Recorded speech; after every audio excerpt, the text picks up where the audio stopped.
ایک ایسی طاقت جو نہ آنکھوں سے دیکھی جا سکتی ہے اور نہ ہی انٹیلیجنٹ مشینز بھی اسے میجر کر سکتی ہے۔ بلیک میجک، سحر۔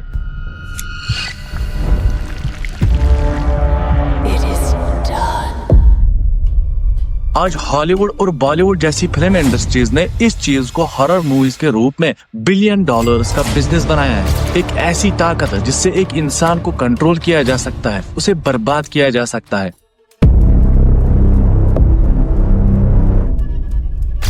اور اسی جادو کی وجہ سے آج نہ جانے کتنوں کی زندگیاں تباہ ہو چکی ہے۔ آج کے دور میں جب ٹیکنالوجی اور اے آئی جیسی چیزوں نے انسان کو ڈسٹریکٹ رکھا ہے، لوگ سمجھتے ہیں کہ جادو، بلیک میجک، یہ سب چیزیں ہوتی ہی نہیں ہے۔ ان سبھی چیزوں سے لوگوں کا وشواس ہی اٹھ گیا ہے۔ اور اگر آپ کو لگتا ہے کہ اصل زندگی میں کوئی بھوت پریت، شیطان، چڑیل جیسی چیز ایگزسٹ کرتی ہے تو آنکھیں کھول لیجیے، ہم 2024 میں جی رہے ہیں۔ لیکن قرآن مجید کے لفظوں میں جادو کوئی بچوں کا کھیل نہیں ہے۔ اوحی الی انہ استمع نفر من الجن۔ پر یہاں پر ایک بہت ہی امپورٹنٹ سوال آتا ہے کہ اس جادو، بلیک میجک، سحر، اس سب کی شروعات ہوئی کیسے؟ تو یہ سمجھنے کے لیے ہمیں بہت پیچھے جانا ہوگا، آج سے قریب 3000 سال پہلے، جب یروشلم پر حضرت سلیمان علیہ السلام کی حکومت تھی۔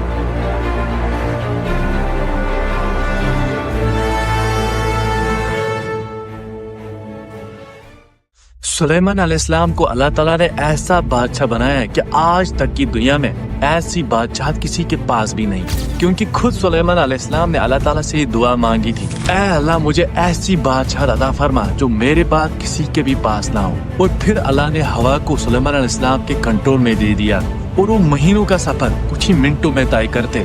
اور اس سے بھی سب سے بڑا گفٹ جو سلیمان علیہ السلام کو ملا تھا وہ تھا ان کا جنوں پہ کنٹرول، جو سلیمان علیہ السلام کے حکم سے بہت بڑی بڑی عمارتیں بناتے۔ یروشلم میں مسجد الاقصی بھی انہی جنوں نے بنائی تھی سلیمان علیہ السلام کے حکم سے۔ اب جب سلیمان علیہ السلام اس دنیا کو چھوڑ کر چلے جاتے ہیں تو شیطان نے ان لوگوں کے دلوں میں یہ وسوسہ ڈالا کہ سلیمان کی کرسی کے نیچے ان کی طاقت کا راز کاغذوں اور کتابوں میں لکھا ہے۔ ایکچولی سلیمان علیہ السلام کے حکم سے ہی وہ سارے کاغذات، وہ ساری کتابیں جن پر شیطانوں نے سحر لکھا تھا، ان کو چھپایا گیا تھا۔ لیکن جب بنی اسرائیل کے لوگوں نے وہ ساری کتابیں نکالی تو انہوں نے یہ جھوٹ پھیلایا کہ سلیمان علیہ السلام تو ایک جادوگر تھے۔ ارے سلیمان تو جادوگر نکلا، مطلب یہی اس کی طاقت کا راز تھا۔ اپنے ہی ماننے والوں نے کہا کہ سلیمان کی طاقت کا راز جادو ہے، لیکن اللہ تعالیٰ نے قرآن مجید میں فرمایا اور ان لوگوں نے ان شیطانوں کی پیروی کی جو انہیں جادو سکھایا کرتے تھے۔ سلیمان علیہ السلام نے کفر نہیں کیا بلکہ کفر تو شیطانوں نے کیا۔ اب سلیمان علیہ السلام کی حکومت ختم ہونے کے آلموسٹ 300 سال بعد نبوکدنضر بخت نصر نے یروشلم پر حملہ کیا اور 1 لاکھ بنی اسرائیلیوں کو قتل کیا گیا اور 1 لاکھ سے بھی زیادہ بنی اسرائیل کے لوگوں کو بندی بنا کر بیبیلون کے شہر جسے آج ہم عراق کہتے ہیں وہاں لے جایا گیا۔ اب یہاں اللہ تعالیٰ کو باقی بچے ہوئے لوگوں کو آزمانا تھا، کیونکہ ایک گروہ نے تو یہ کہا کہ سلیمان علیہ السلام جادوگر تھے، وہ تو پہلے ہی اسلام سے خارج ہوئے، اور یہی سے ہاروت اور ماروت 2 فرشتوں کی کہانی شروع ہوتی ہے۔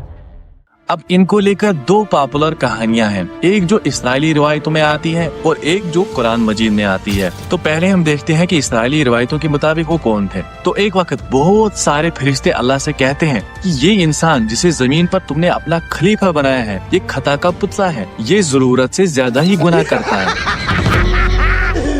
ہمیں لگتا ہے کہ اگر ہمارے اندر انسانی خواہشات پیدا ہو تو ہم اتنے گناہ نہیں کریں گے، اور انہیں آزمائش کے طور پر انسانی شکل دیکھ کر بیبیلون کے شہر میں بھیجا جاتا ہے۔ انہیں انسانوں کی بھی ساری کوالٹیز دی گئی اور انہیں کہا گیا کہ یہ تمہاری آزمائش ہے۔ اب ایک عورت کو ان کے لیے فتنہ بنایا گیا زہرا نام سے، اور اس زہرا نے ان فرشتوں سے کہا کہ تمہارے پاس صرف 3 ہی آپشنز ہیں۔